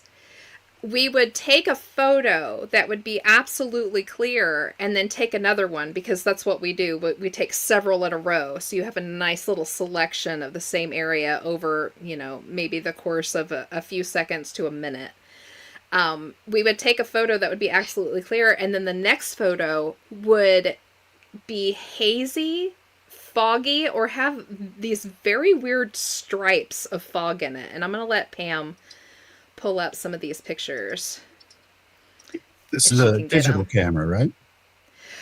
Yes, in fact, we have several. I have digital, some are off of a phone, and then the next one, I think if Pam, if you'll move it to the next. Yeah. This one was taken with my Nikon on actual film, because I used to do that for a while. I used actual film Nikon camera, and we would use a multitude of different things. So you can kind of see these weird streaks inside of it. And go to the next one. This is, it streaks so bad you can barely see it in the background. It's those same trees from behind. And then if you go to the next photo, it's clear again. We would have these rise and falls of activities, and it was happening inside the home too. I have a few of those pictures, but I didn't send them to Pam. We would literally just be in a bedroom, take a couple of photos perfectly clear, and then the next one would look as if like maybe the camera had moved while you were taking it, because it would streak. There was these strange streaks, and when this would happen, our meters would go through the roof. It was as if maybe there was just like a lot of energy in the area that would build, and expel, and then drop back out again. And that's all we got all night long, was this anomaly with the cameras and with the energy inside the home and out on the grounds. Just a very I'll flip weird. through these again. So as you guys can see, you see the tree against, like right here is the tree, right? And then the trees in the background. And then the next picture is the next one that was taken. And you can see there they are, the tree and the trees in the background. And it's just not there. It's just one of our nuttier I situations. guess it aimed a that little we've run bit. We onto. turned a little bit, but not enough to Yeah. make a I have probably like 40 shots. So I literally just chose from the Nikon, the digital camera, and the phone shots, and then one of the clear ones. But this would happen. And in fact, I think Jennifer has the bulk of the photos. She has because quite a few, yeah. She kept coming out with me, and we would take them at different directions. We would stand almost back to back and take photos and turn as we did it, and you could watch, like, it would, blur, blur, blur, clear, blur, blur, blur, blur, clear, and it was happening at the same time, even though we were pointing in different directions. So something with the energy, I guess, coming up in the area. Oh. And then it's Mark. Yeah, just one of our... We come across that once in a while. Like, there's no discerning ghost activity. It's just something strange with the environment. So... Yeah, that was an interesting place, for sure. You said the place was rural. Did it have power lines running over the property at any point? It just had along the electric, edges. so... Yeah. It had electric, but it wasn't like over the top. So when I say rural, it was like a little tiny area that used to have like a full town. But it was down to just a few houses, but still run for electricity. It still had little, set up in blocks with roads. Mm-hmm. So, but not like a main power line. Right. Or anything. That's where I was going with it is, if you have if you're directly under one of those major lines, it's, you might have some odd effects occasionally. Yes. Yeah, that's very true. Yeah. That does happen. We did run into that in a former industrial building where the EMF was just insane. The fear cage building. Yes. It was absolutely... I mean, we're talking conduits. This is big around. Yeah. And they were still live. Yeah. That was funnily enough where there was a haunted, like a spook house for people to pay to go through. Yeah. And it was actually, they were having so much problems with it. The kids that they had as the actors didn't want to be in there. They didn't want to be in the break room, because the break room is where they were getting completely, it wasn't the rest of it. It was the break room that was completely creeping them out. And it turns out the break room was directly above this fear cage that was full of these live conduits. There's video of that on the link I put up there. I don't know if it shows. It's been long enough since I looked at it. I can't remember what exactly should, but we were getting readings off the scale of all of our meters. Literally Yeah. off the scale. We literally gathered up all the meters we had and turned them on, and we just set them on the floor, like in a row, and they were all topped out all the way across. Yeah. We had to we brought the gentleman in who owned the building and showed him. We were like, this is what you're in. This is what you're in day to day. And I was like, this stuff can cause nosebleeds and headaches and migraines, and it can make some people delusional. Yeah. And I was like, no wonder for sure. the kids are scared. Yeah. Yeah. Yeah, it was high. Dangerously high. Cancer causing levels of EMF. Yeah. So. Yeah, it was crazy. It's times like that, we hope we can help people, figure out how to a pathway to fix what they've got going on anyway to help them out. Not only that, a lot of the offices, the ballasts were going bad in the fluorescent lights, and they were bleeding off. Well, not immeasurable, but incredibly high EMF. I mean, we're talking 30s or 40s. Yeah. And it's like, I couldn't sit in here at a desk and do anything. No. It was creeping me out. Mm-hmm. It's enough to raise the hair on your arms, when you stand there and get the creeps and you look down and, you just got, goosebumps everywhere. And the whole building was just awful. Yeah. Do we want to talk about the refrigerator? Oh, yeah, we can talk. I know we've discussed that one before. Mm-hmm. There was a residence that we went to, and the family, there was a couple of little girls, and they were terrified to sleep in their room. They just couldn't do it. And, the mom was beside herself. I'm kind of paraphrasing here, but she was beside herself, needed help figuring out what was going on. So we go in and we take her information down and we go through to do the baseline sweep. And we go into the kitchen area and running EMF detectors around the refrigerator. It completely set them off. We take the millimeter to it. Mark, do you remember what it was hitting? I want to say it was around 240. It was, ridiculous. And again, it should be 0.0 and it's hitting like 240. And so we're like, okay, there's your issue. And it was an old avocado green refrigerator. So, it was from the 80s. Definitely needed replaced at 70s. Some point. Yeah. Oh, the 70s. Yeah, 70s, you're right. And bad. So we continue through the house and we go through the main bedroom and then we go into the past the bathroom and then to the children's room. And there sits their bunk bed, and it's against the wall that's backed up to the wall that has a refrigerator on the other side. So we put the millimeter up against it, and it's doing the 240 thing. And we're like, okay, here's your problem right here. And that field was measurable for 4 feet out away from that wall. So halfway through the room almost. It was just beating on those kids while they were trying to sleep. God. So no wonder they couldn't sleep in there. So we were like, okay, here's what we can do right now. What we're going to advise is that we know most people just can't run out and get a new fridge the next day. This is something you really need to work on though, is replacing this appliance. But what we can do tonight is we can move the bunk beds against the other wall, and that should help them, at least some point. Yeah. So we did that. And we did check the EMF readings off on that side, and it wasn't bad. And she actually talked to her dad, and her dad went ahead and purchased her a new fridge, like the next day. And that took care of that particular issue in that house just immediately. Yeah. So. 2 happy girls. And if I recall, they had an issue with their fire alarm going off occasionally. Oh, yeah. And that never happened again after it. Apparently, that whole area was so supercharged, it was messing with the fire alarm and actually, giving it a boost and setting it off occasionally. The fire alarm was in the hallway between the bedrooms. Most So, smoke yeah. alarms work off measuring ionizing radiation. So that's how it detects the smoke.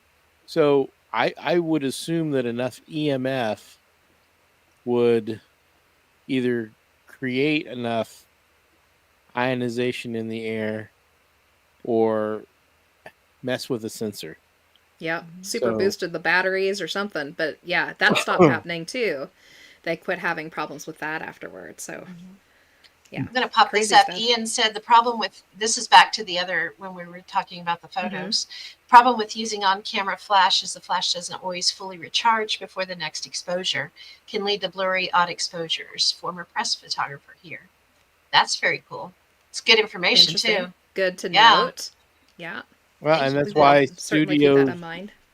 that's why studios use the fill lights Mhm. when they're Makes when they're sense. shooting. So, Yeah. which I'm Good to excited. know. I've got a Thank new you. set of fill lights to install in here. I can't figure out where to put them, but I've got a new set. Cool. Toys. Toys. Always so much fun. Well, we are getting down to just about time for everybody's favorite game. Woohoo! Notebook game time. Notebook game time. Notebook game time. All right. And if you guys think we've told all of our stories, we have not. We're We've not even barely touched scratching the surface on them. Not even close. No. But Even the ones we told, we just glossed over. yeah. Oh yeah, we didn't tell the whole thing. But you know, it's a nice filler. And now we have notes on what we've talked about here. So if we ever Yeah. need another filler show, which I'm sure we will, Oh, it happened. Yeah. Things happen. we'll talk about more. So, and hopefully after Friday, we'll have more stories to tell. That's true. Yeah. I'm excited.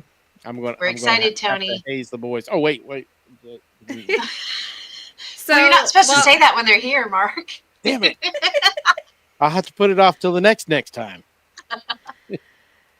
You all know how this goes. I got the 5 notebooks. So pick a page 1 to 100 and a notebook 1 through 5, and I will read whatever is on that page. Everybody start dishing out your picks, and we'll start reading that. So choose notebook 1 through 5 and page 1 through, are we 100 or 75? 1 through 100. 100. Yeah. Awesome. I've got the big, thicky notebooks this time, so. Nice. Ooh, Yeah. I'm excited. Oh, hi, All Julie. right. I didn't know you were here. Julie said notebook 7, page 7. We only have 5 notebooks. Oh, my bad. And I'm right here with her. How about, you want to go with notebook 5 then, since that's the last Yeah. one? 5. Okay. Yeah. 5 and 7. Oh, yeah. All right. That'll work. All right. And this won't take me long at all because, well, let's go to page 7. Yay. This is on part of, the 1967 Canadian UFO flap. Ooh. Yeah, There you go, Canadians Enzo. can have flaps too. Flappy Canadian. This page is on the Falcon Lake one in May and the, let me see if I can say this, Kananaskis, Alberta one in July. Man, that's hard to say. All right, I'm going to read it. Sounds Falcon Lake, fabulous. You did a great job. Falcon Lake, Manitoba, May 1967.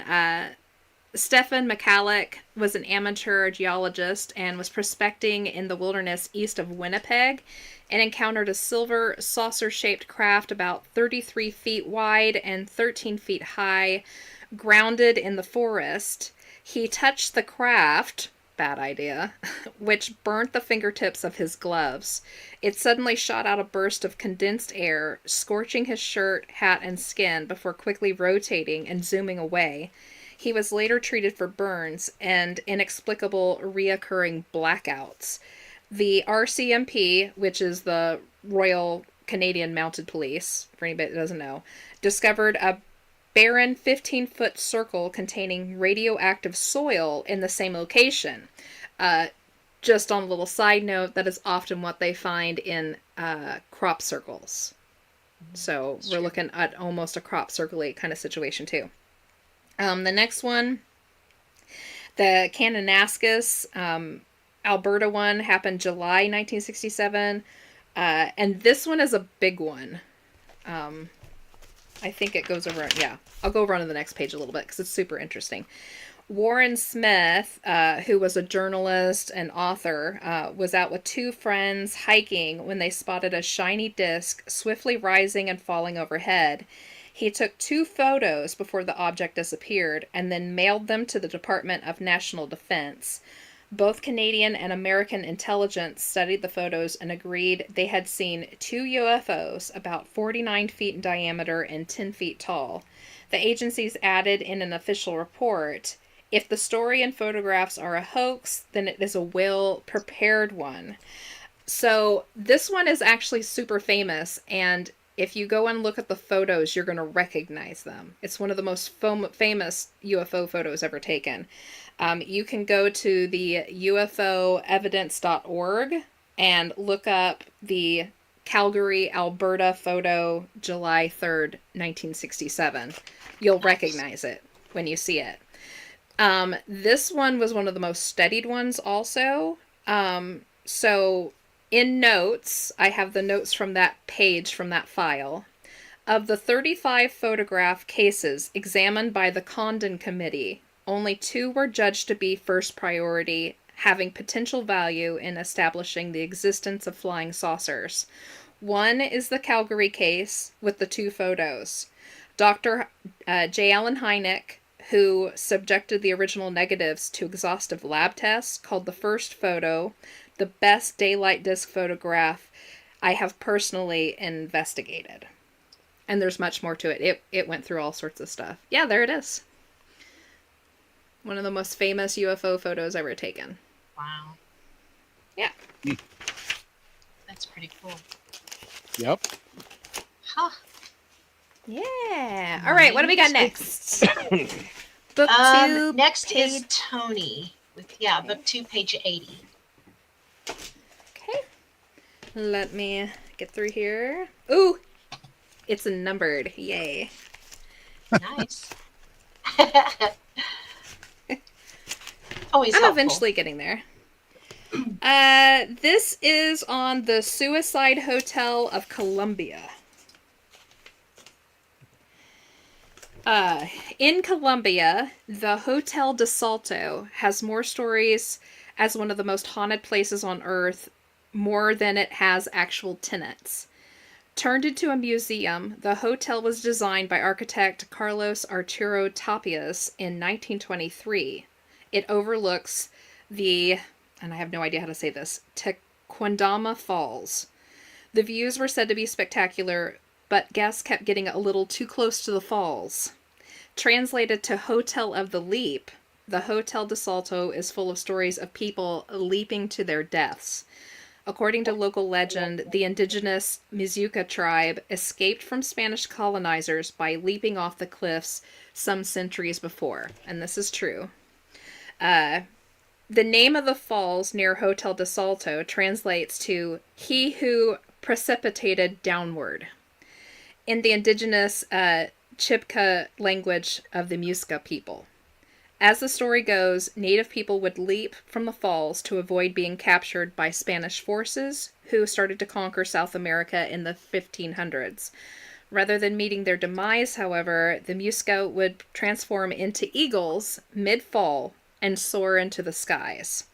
According to another Muisca myth, Bogota was flooded, but the gods created a patch and formed the waterfall to save people from dying in the flood, making the falls a doubly important site of their salvation. So, a little bit of legend and lore all mixed in with it. That's pretty cool. Yeah. Nice. Yeah. Okay, next one is Ian, book 4, page 52. Okay. Through this one.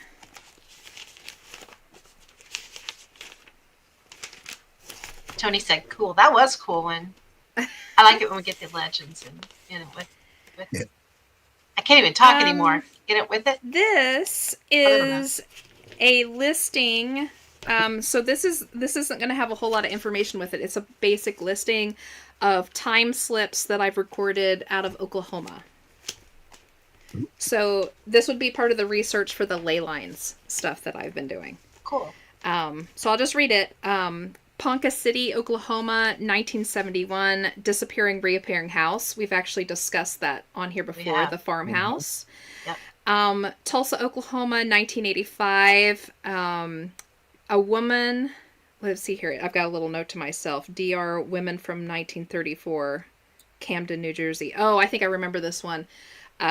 2 women showed up at a bus stop where someone was waiting for the bus, and they looked at a place and asked where they were, and the gentleman told them, and they told him that they were from Camden, New Jersey. They were literally waiting someplace at Camden, New Jersey, and just found themselves in Oklahoma. Yeah, and we're gone just as quick. It happens more often than you think. Edmond, Oklahoma. Lost time. Oh, I remember this one. This one was crazy. Lost time was late for a meeting at the OKC Murrah building. Yep. So this is one of the occasions. There was a handful of stories from people during the Murrah building explosion, the bombing that happened, that for some reason or another lost time or were called away or something inexplicable happened that made sure that they did not end up at the building that day like they were supposed to. And you hear these stories, of course, with the 9/11. Twin Towers and all this other stuff. I believe this one, he had some kind of crazy missing or added time in the morning. He was getting ready for work and did all the things that he was supposed to do on time. And when he looked up at the clock, he was like an hour late. And by the time he even got into his car to go into work, thinking, I'm going to get fired, the explosion had happened. So weird sped up time for him or something. Tahlequah, Oklahoma, 1991. A pair of earrings disappeared and reappeared. Noble, Oklahoma. There was some kind of one with a doppelganger. Tulsa, Oklahoma. Lady appeared and disappeared just outside of a restaurant. Durant, Oklahoma, 2015. This is one of the Spanish conquistadors. Witness fog. Yes. Spanish conquistador on a horse, spotted for 1 minute. Marietta, Oklahoma, Oz effect. Man seen in odd clothing and then disappeared. Yukon, Oklahoma, 1990. Witness a man dressed as a conquistador, along with the Oz effect. Cordell, Oklahoma. Oz effect, missing time. Needed to reset all of his house clocks.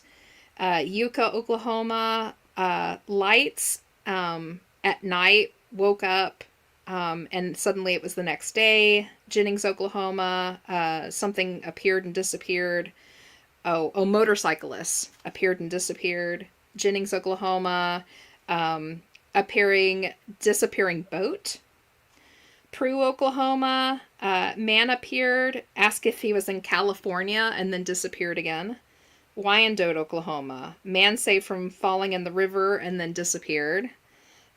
Oklahoma City, Oklahoma, November 2011, headed south and then was suddenly headed east on a different road. No missing time.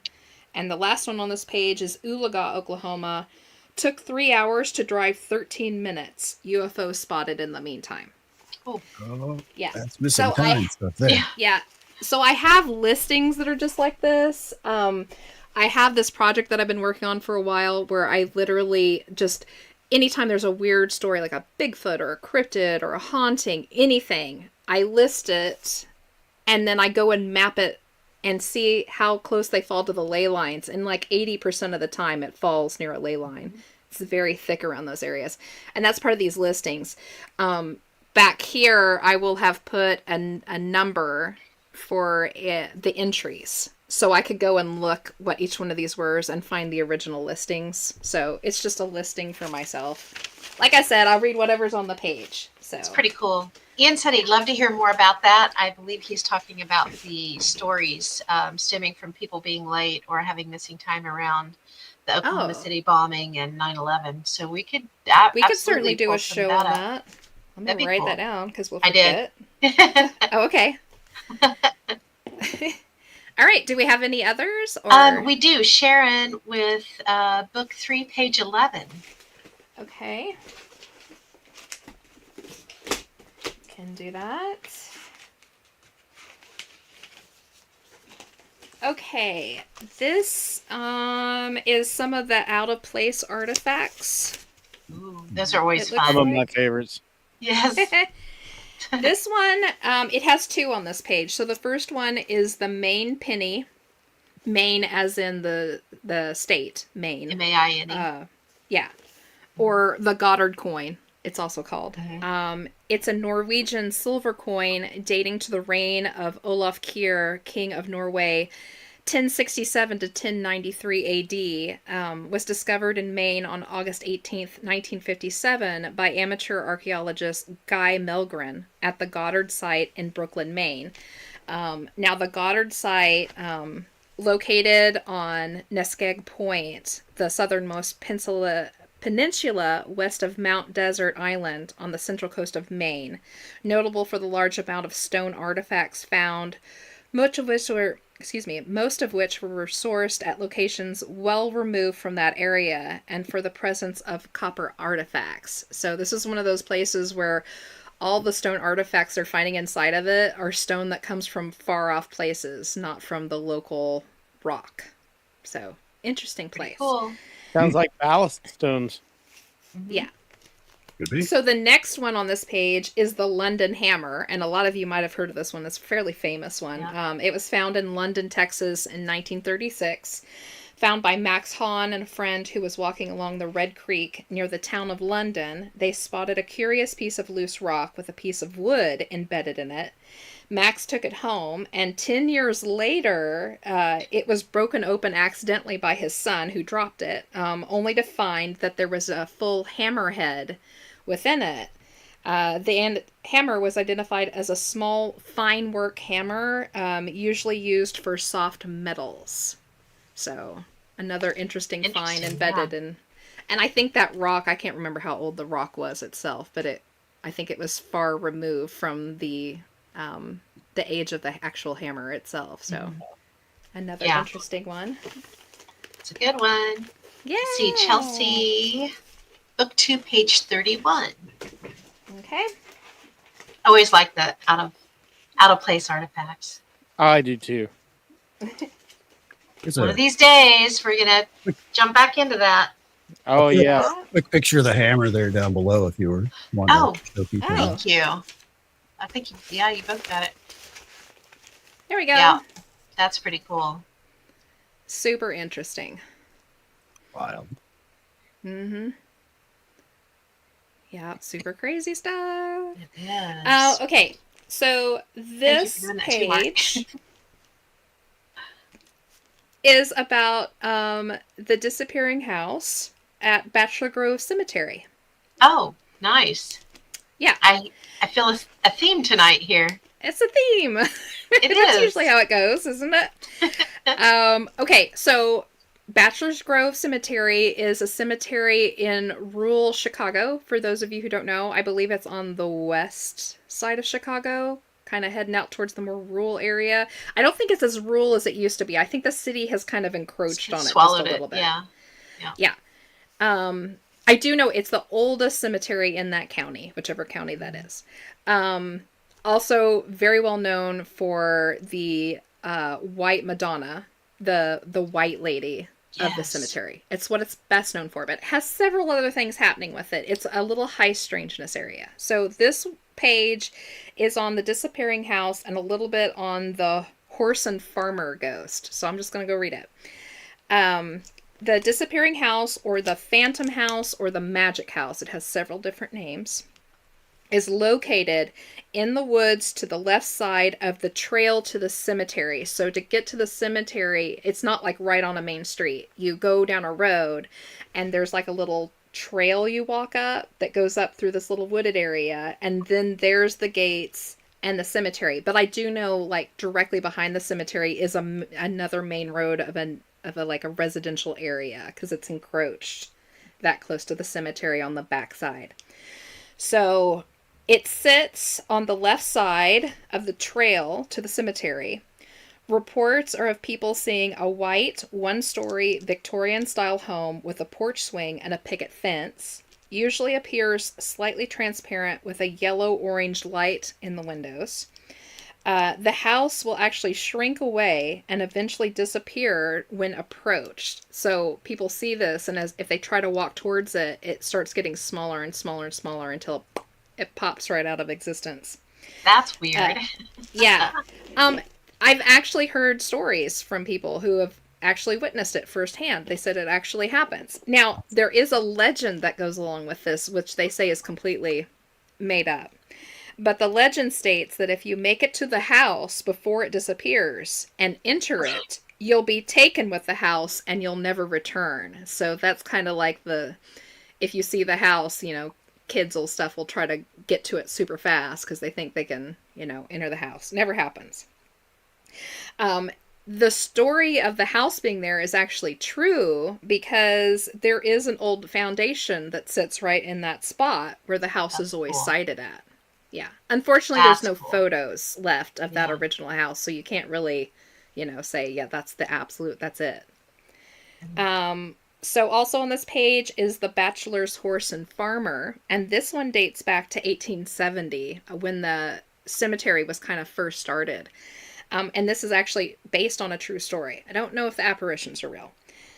So apparitions of a horse and farmer can be seen by the nearby pond. There's a pond towards the back of the cemetery on the right side, I think, if I remember correctly. It's been a while since we've done Bachelor Grove stuff. Yeah, it has been. Yeah. So there's that nearby pond. People have seen the horse and the farmer reflected on the water surface or walking along the edge of the pond, and they also see them walking along the trail up to the cemetery because that farmer's plot of land was actually right beside that. And the story goes that back in 1870, the farmer was plowing his field next to the cemetery when his horse got spooked and fled towards the pond area, where they both perished because when the horse took off, the farmer got tangled in the reins and all of the leather plow straps.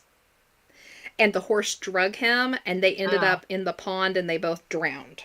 Oh my gosh. I see. So that is reported there too. There's also a very famous ghost dog that's spotted in that cemetery, a black and tan colored ghost dog that actually sits quietly at the gates, and it can also be seen running the rows, and it disappears in front of you. And then the famous bachelor lights, which are all red and blue, and those do these funny little dances off in the distance and will like pop out and then pop up someplace else in the cemetery and do their thing. Yeah, basically. Yeah. Yeah. So super, super incredible little high strangeness. Awesome. Yeah. Very cool. Nice, very nice. That was the last one we had in the chat, and it is a little after 9, so. Oh, it's time. All right. Time. So it is. So do you have anything else to add before I take us out of here? No, I'm good. I do not. Thanks for having me on. Thanks for helping us out, guys. We appreciate it. Yes. Thanks to the guys for hopping in last minute and saving our butts. Yes. Jason Roberts, we hope we can have you on soon, and we hope that whatever's going on, that everybody comes out of it okay and well and healthy and happy. Absolutely. Yeah. And let's see here. Okay, so thank you to everybody who hung out in the chats with us and played Notebook Game and listened to our crazy drivel about our investigations. Aren't we nutty? Remember to send us your show ideas and all of that. Make sure to like and share and thumbs up if you haven't done that yet. Our next show will be in 2 weeks. It'll be April 9th, I believe. I believe so, yeah.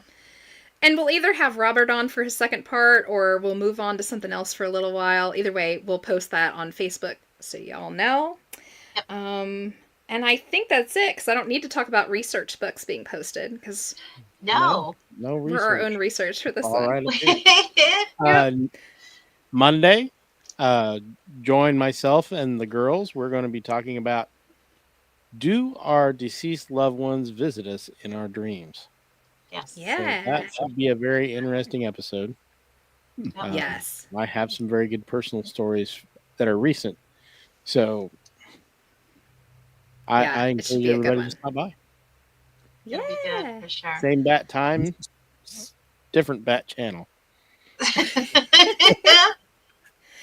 All right. Okay, so let's get everybody on out of here. Everybody have a fantastic night. Keep it weird, keep it strange, and remember it's all connected.